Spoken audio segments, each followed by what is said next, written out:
The world's sacred Holy Land has been controlled by many different factions over the course of history. The Assyrians ruled first, then the Babylonians, the Persians, the Greeks, the Romans, the Arabs, the Fatimids, the Seljuks, the Turks, the Crusaders, the Egyptians, the Mamelukes, and lastly the Ottomans in 1299 to 1922. The Ottoman Empire had access to nearly 3 million square kilometers of land and rich trading ports of the Mediterranean Sea. Later, in Austria-Hungary, Archduke Franz Ferdinand was assassinated on June 28, 1914 by the Black Hand. This caused a public outcry and factions picked sides leading to the Great War.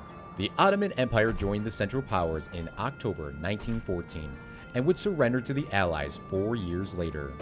Following the conclusion of the Great War, the Treaty of Sèvres delegated the Ottomans' land in the Middle East to the United Kingdom's possession, the most important territory being Palestine. The British sparked a wide variety of problems for the Palestinians, which included them being robbed of their land and their lives. The Arab Revolt in Palestine would start less than 20 years later after British rule, which is better known as the Great Palestinian Revolt.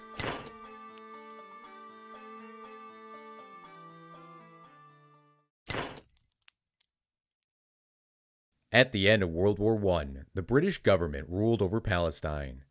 On July 1, 1920, a Palestinian civil administration was installed with a dual mandate giving Palestinians local control and the United Kingdom world political control. The British signed 2 pieces of legislation, the first, the Balfour Declaration, and the second, the Mandate for Palestine. Britain thus had a dual obligation towards Arabs and Jews, while the mandate included the main parts of the Balfour Declaration, such as a proclamation for support for a Jewish national home. Under the mandate's terms, Britain had an obligation to conduct its policy in Palestine in accordance with the needs of both Jews and Arabs. New government systems were put in place to help propel each group into becoming one nation under 2 different but temporary political systems. At any time, the British government could remove or disband these organizations. The Arabs and the few Jews living in the Middle East had very different perspectives on how Palestine should operate. Land was also divided, and the Palestinians would receive the eastern bank of the Jordan River.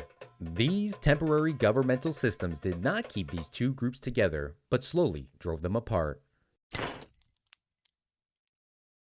Once the British took over Palestine, riots broke out soon after. In 1920, the Mandate of Palestine started a public outcry of freedom between Jews and Arabs. First, the settlements of Metula and Tel Hai were attacked by Arab marauders. 2 months later, rioting began in Jerusalem. Before this, the Zionist movement started to take root in the land.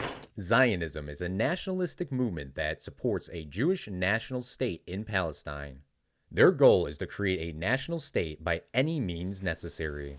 The Zionists added fuel to the fire by buying and taking farms from Arab owners and importing Jewish immigrants to work the land. Anti-Zionist demonstrations were held in Jerusalem. Jews and Zionists combined forces on April 4, 1921. During the Nabi Mosa festival, violence broke out. Colonel Ronald Storrs was Jerusalem's military governor and lacked competence during the rioting, putting martial law in place.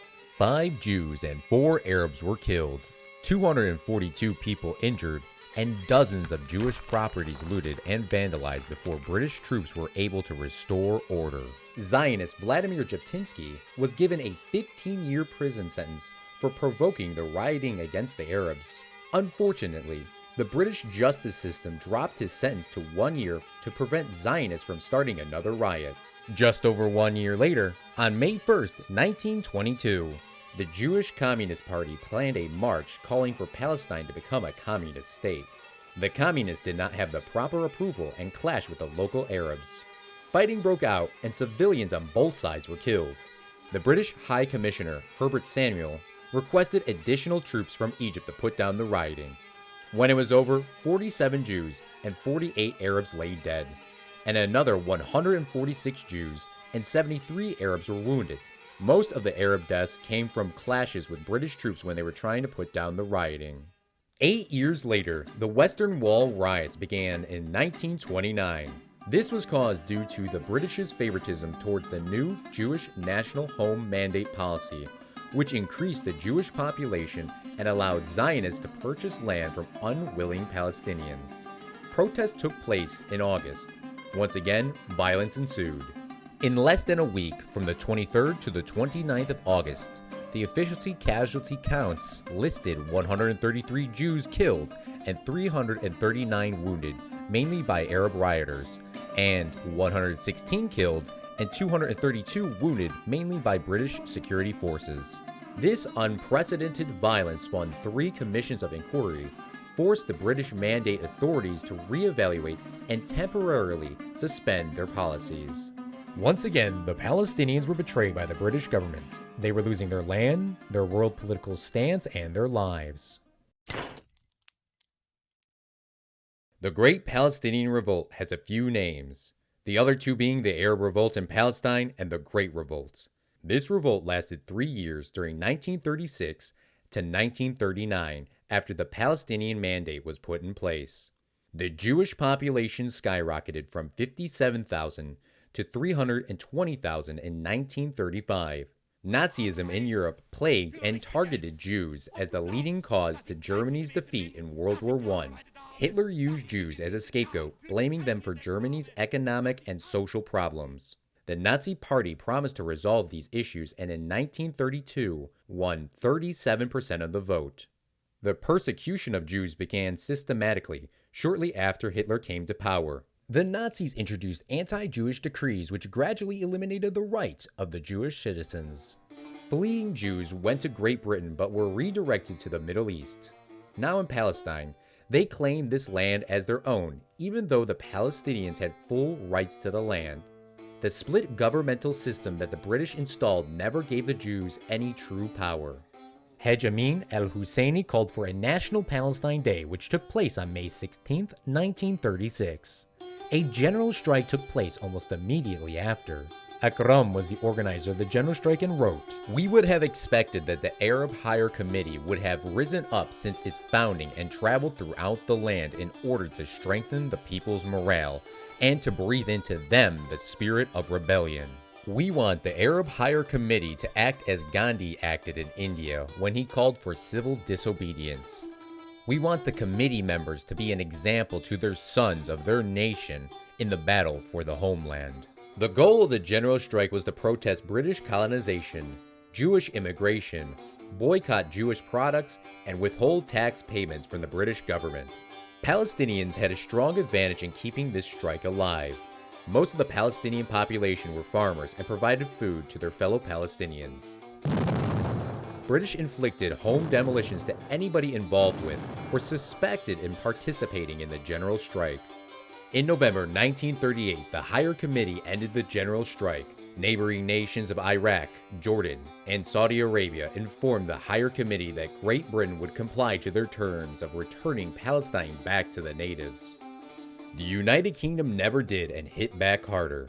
British forces were given the order to violently repress anybody involved with the Great Palestinian Revolt, which shipped more than 20,000 troops into Mandatory Palestine to quell the uprising. By 1937, Mandate authorities declared martial law in Palestine and banned the Arab Higher Committee. The Peel Commission, a British inquiry launched following the outbreak of the Palestinian strike, officially calling for, the first time in 1937, for a partition of Palestine into 2 states. This shook up the population only for the Palestinians. 225,000 Palestinians had to find refuge. The Great Palestinian Revolt lasted 3 years, and the only reason it came to an end was due to World War II. British forces relocated to Europe and later to Africa to fight the Axis powers. According to some estimates, more than 5,000 Arabs were killed, 15,000 wounded, and 5,600 imprisoned during the revolt. Jenin al-Husseini was exiled to the Seychelles, a small island off the eastern coast of Africa. He later fled the island and headed to Lebanon, where he died in 1974. In May of 1948, the United Kingdom decided to leave Palestine. This decision was made clear by both the groups in Palestine and the British citizens back home who despised foreign rule. Once the Britons left, the Zionists immediately declared their independence. Their first call to action was an ethnic cleansing of Arabs, which is the same reason why Zionists left Europe in the first place. Almost 750,000 Palestinians were forced to leave their homes, businesses, and farms. While in transition, 15,000 Palestinians were killed that year in several massacres. Unfortunately, still today, Palestine is met by great opposition. Only 9 of the G20 countries recognize Palestine as a nation since they declared their independence on November 15, 1988, 49 years after the Great Palestinian Revolt. How many more Palestinians have to die before their homeland is returned? Thank you for reaching the end of this lesson. Claude's history course covers famous people and events throughout world history. To stay up to date for free future uploads, subscribe and turn on the notification bell. Comment down below which person or event you want to see covered next, and we will see you next time on Claude's history course.